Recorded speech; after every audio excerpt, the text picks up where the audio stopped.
자, 제가 김정숙의 옷값은 특수활동비가 아니었을 거다. 그런데도 이 특수활동비를 공개 못하는 것은 그걸 공개하면 뭐 다른 것도 나오겠지만 거기서 지출된 게 정말 없을 수 있기 때문에, 그런데도 특수활동비를 공개 못하는 것은, 그러면 특수활동비에 없다면 사비로 지출했냐, 사비의 근거를 내놔라고 몰리게 될 것이다, 이렇게 말을 했습니다. 자, 그런데 아니나 다를까 지금 사비로 지출을 했을 가능성이 없다라고 많은 사람이 생각하고 있을 건데, 이들은 사비로 지출했다, 요렇게 지금 이야기를 하고 있습니다. 어제 이제 그 근거로 재화업자 하나가 나와가지고 김정숙이 150만원에 달하는 구두 구입 비용을 현금으로 지불했다, 요렇게 말을 했습니다. 자, 그래서 동아일보에 연락이 와서 5년 전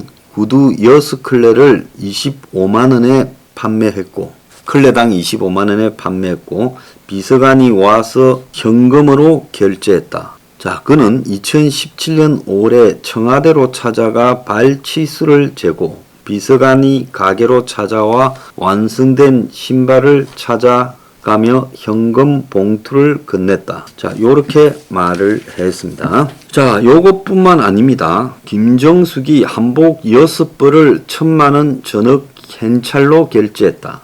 자, 요렇게 또 밝혔는데요. 자, 청와대에 입성한 뒤 매번 현금으로 지급했다. 그래서 이들이 지금 청와대가 김정숙의 옷 문제에서 특수활동비로 한 거 아니냐고 이야기를 하니까 기자들이 카드로 구매했다고 반박해놓고, 정작 지금 이 구두와 한복 부분에서는 이제 한복 이야기가 나옵니다.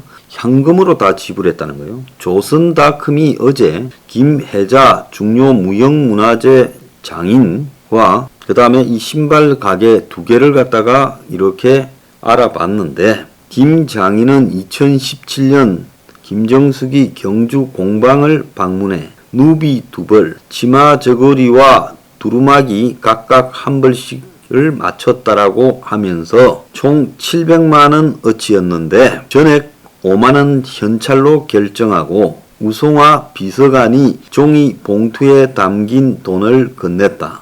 이후 한 차례 더 방문해 300만원짜리 한복 코트를 맞춰갖고 그때도 같은 방식으로 결제가 이루어졌다, 요렇게 말했습니다. 자, 그래서 이것과 또 전태수라는 그 구두 만드는 분이요. 자, 버선코 구두 등 9컬레를 2차례 걸쳐 준비했고, 그래서 2번 모두 현찰로 지불했다라고 말을 했습니다.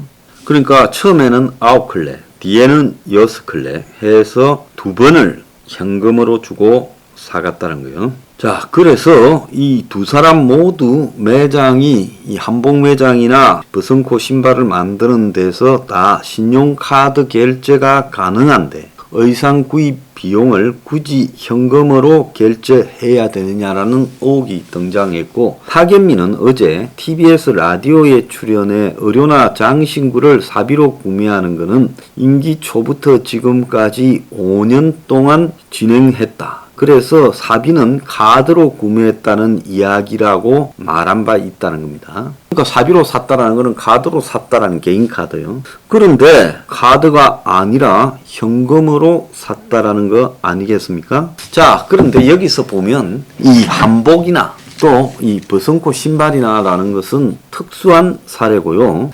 그 나머지 그 많은 옷들, 즉 이런 것들은 어떻게 됐을까 참으로 궁금한 겁니다.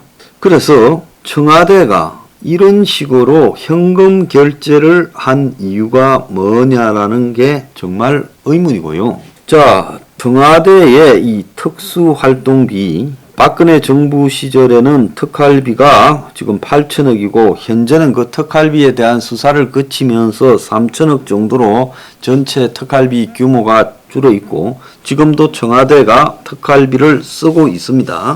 그래서 지금 보면 이 한복과 구두에서 1,300만 원에 가까운 돈이 전부 현금으로 결제됐다는 겁니다. 자, 자, 그렇다면 청와대가 대통령이 사비를 쓰면서 카드를 쓰지 않고 이렇게 했다.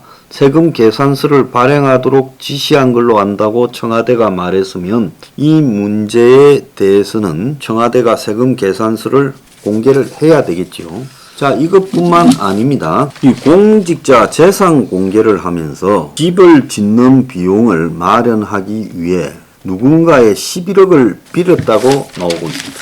자, 그 내용을 좀 보면요. 문이 양산의 사저를 건축하면서 지금 건물 보유 액수가 총 25억 7,200만원, 토지 가격까지 하면 30억 5,800만원입니다. 전년 신고액보다 16억이 늘었는데 이는 재산 신고 기일이 작년 12월 31일이라서 약산 매곡동 사저와 평산마을 새 사저 두 개가 동시에 잡혀서 그런 거고, 자, 어쨌거나 이렇게 지금 했는데 청와대는 사저 신축 비용으로 14억 9,600만 원이 들었다 했는데 이 돈은 문희 금융기관 대출로 3억 8,900만 원, 김정숙이 4인간 거래로 11억을 빌려 충당했다는 겁니다. 자, 이 대통령의 퇴임 이후에 집은 본인이 자비로 사야 되는데 김정숙이 4인간 채무에 대해 이해관계가 없는 사람이라면서 이자도 다 지급했다라고 하는데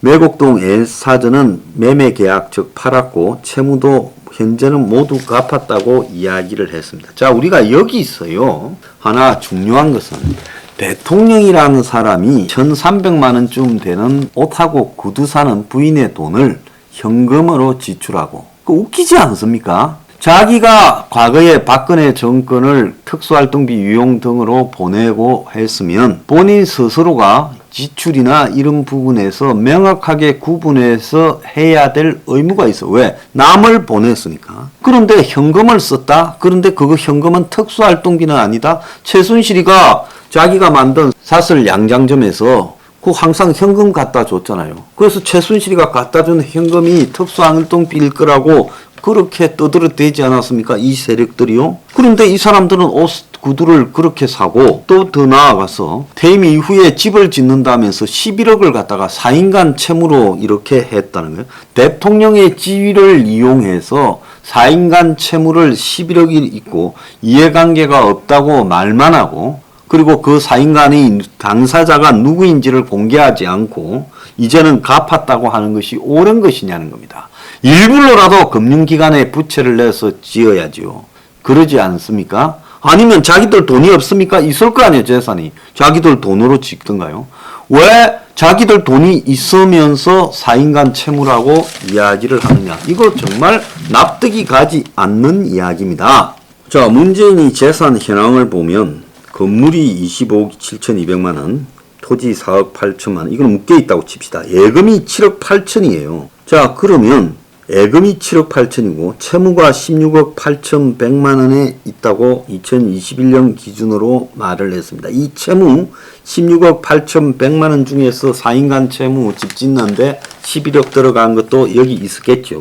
지금은 또 갚았대요. 자, 그런데 문희 청와대는 20억을 갖다가 지금 5년간 재임하면서 벌었고 세금으로 3억 3,500만 원을 냈고 13억 4,500만 원을 생활비로 지출했다는 거예요. 한 달 생활비로 2천만 원 이상을 지출했는데 청와대가 이례적으로 생활비를 공개한 것은 김정숙의 옷값이나 구두값을 생활비로 썼다라는 걸 인식시키려고 그랬겠죠.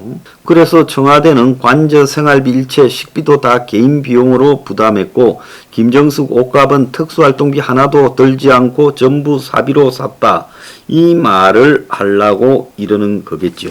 자, 그런데 내가 하나 물어보겠습니다. 자기 예금이 8억가량 있으면서 남한테 자기 예금은 놔두고 11억을 빌려서 대통령이나 되는 사람이 그 4인간에 집 짓는다고 돈 빌렸고 이해관계가 없다 그러고 이자까지 다 지급했고 지금은 갚았다. 그래서 집을 팔았기 때문에 그걸 갚았다. 이렇게 말을 하는데 갚았으면 그 갚은 내역까지도 공개해야 되는 거 아니에요? 왜 이 사람은 국민에게는 전부 카드를 쓰도록 하고 요즘 업체들이 카드 매출하지 않고 현금 거래하면 그것도 일종의 탈루로 보지 않습니까? 근데 대통령부터 지금 탈루와 관계될 수 있는 일을 하고 그리고 부처는 사적으로 처리했다. 개인 간에. 요즘 개인 간에 돈 11억 빌려주는 사람이 어디 있어요? 안 그렇습니까? 정말 웃긴다고 봅니다. 이게 정상적 생활입니까? 모든 국민들은 은행에서 돈 빌리고 또 계산을 할 때는 카드로 하는데 자기들은 다 현금으로 하고요. 사인 간에 빌려. 이게 말이 됩니까?